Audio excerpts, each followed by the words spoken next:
Hey guys, we got Matt C10 here, and a lot of you guys, we have a project like this where it has no engine, you just received it, you have a ton of wiring and different components, and you're really not sure what does what is needed and what is not. So we're going to go over how I suggest doing that. First thing you want to do is put a battery back on the system, and we went ahead and did that. Next, it's very helpful to have a power probe, or this is called a power scan by Autel. We can check all our connections by simply touching it, and it will show voltage or no voltage. So, and we can also shoot power and provide grounds. So this is very helpful in testing what we're about to do. So we're going to test, first thing we need to work is when you turn the key on, you need the interior to work, meaning like the radio comes on, the cluster, like you turn your lights on, looks like the cluster might be powered up. So you're checking the basics so that you know which is your main power wire. Because there's a lot of wires here that might be redundant or not needed, especially over the years. People add and change a lot of things. Since we're looking at this engine bay, look how complex and crazy this looks with a Chevy 350 that was in it before. Now Matt, let's walk over to my engine bay, my C10, and show how little wiring was retained.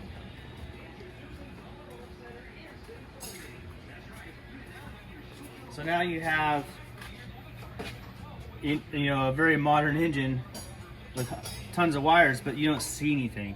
There's nothing needed over on this side. We still have this connection over here. And then all that's really left is you got your factory bulkhead connection. Now even depends on the wires we don't need. So very little is actually needed.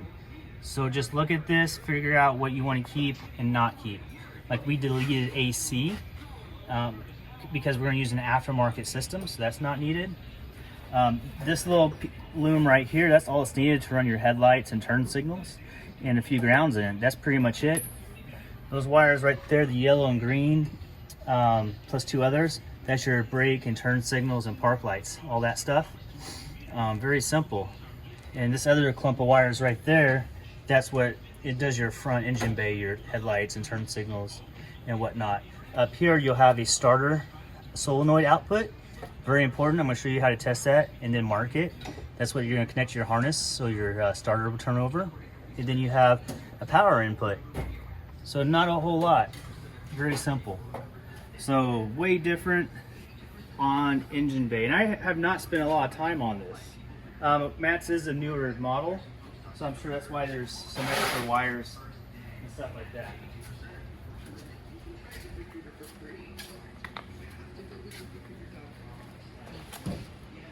Yeah, now looking at this, it's just insane the difference.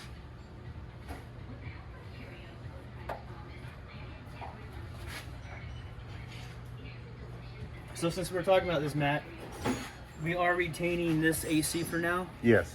So really, there's not too many wires going here. Again, you can easily trace them and follow what is what. So we'll make sure we keep that. This one I'm going to show how to test.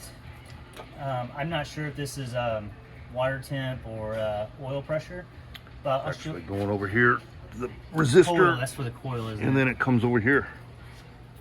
Just aftermarket. Some shenanigans. I'm going to show you how I test for water temp and oil pressure and fuel level, how you can easily do a quick check. It's not a continuity check, but I'll show how that works. So, all right, let's get started. I'll take the camera. Matt, if you wanted to, like I said, turn the key and turn the turn signal on. Let's see if the basics are working.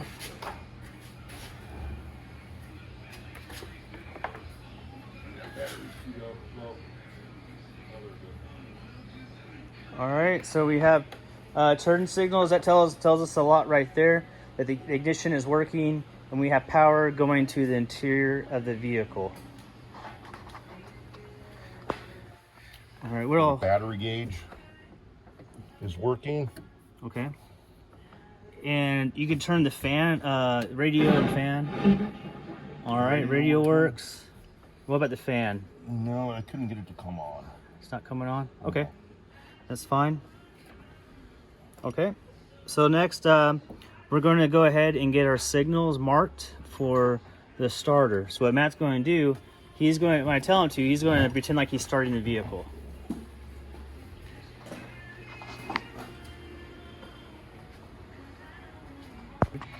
All right, Matt, go ahead and turn the key. All right, that's the start position. All right, so we found the starter wire. I got my labels right here. I'm gonna go ahead and mark it. All right, Matt. Okay, look at your temp gauge, or maybe oil pressure. Does it move?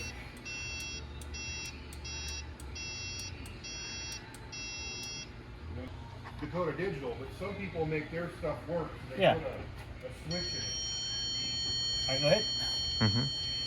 All right, so right now, I've already tested this wire, but I'm shooting ground to it. And if you can go look at the gauge, this is wire temp.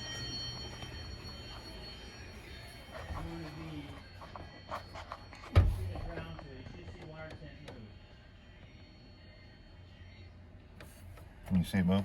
Not really.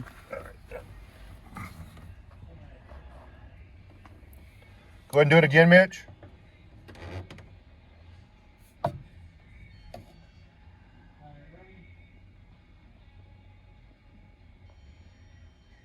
Yep, it's packing out.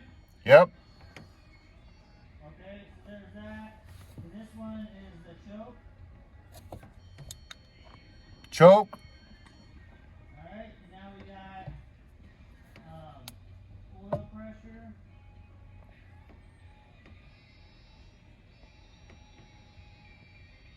Is that working? Yes. I don't know how good you can see it.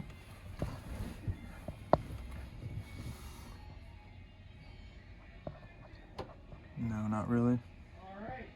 Oh, that's all right. I think we got most of our connections figured out here. So now that we have our basic connections, we can start going through here and deleting, you know, because we already know we have the basics to make everything work. The last thing we need to check is we need this blower motor to turn on. So I need to check, like there's a ground right here that's not hooked up.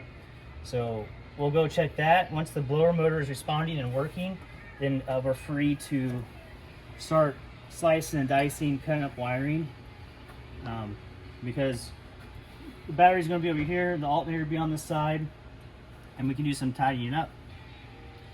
So this is just my way of figuring this stuff out. Alright, so the harness is on now, and this is just a quick continuation to the wiring guide. As you can see, the firewall has been freed up quite a bit. So we got rid of this junction up here altogether, and I ended up running a wire down and around underneath the core support. It's going to connect directly to the battery, and that's going to feed your fuse box right there. So super simple. And these were the wires we were checking. You know, we found oil pressure, water temp, choke. You know, I've labeled those. And these will get deleted, the ones that aren't used. And then, you know, this is the starter. So this will go connect to your starter solenoid wire. You turn the key, this shoots 12 volts out. Now connects to our starter solenoid yellow input wire. And bam, you got your starter cranking over. Harness is loosely installed. Matt's being a little too patient, I think. He's just waiting for every little thing. But ECU is going to mount down here. We got a replacement C10 radiator coming in, and it's going to have the first bolt-in PWM fan that we'll be offering. So I'll be selling a C10 radiator with a fan installed onto it.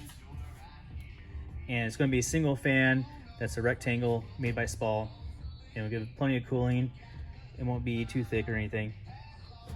But I don't want to get too off the subject. Again, this is just clean up your engine bay. So a huge difference. As you can see, we had so much crap everywhere. All we got left is this connector down here. So if anyone knows what the heck that actually is, let me know. We're going to pull it in from the inside. I assume it has something to do with the coil. But this project's coming along pretty good. Next, we're going to put the LT1 headers on.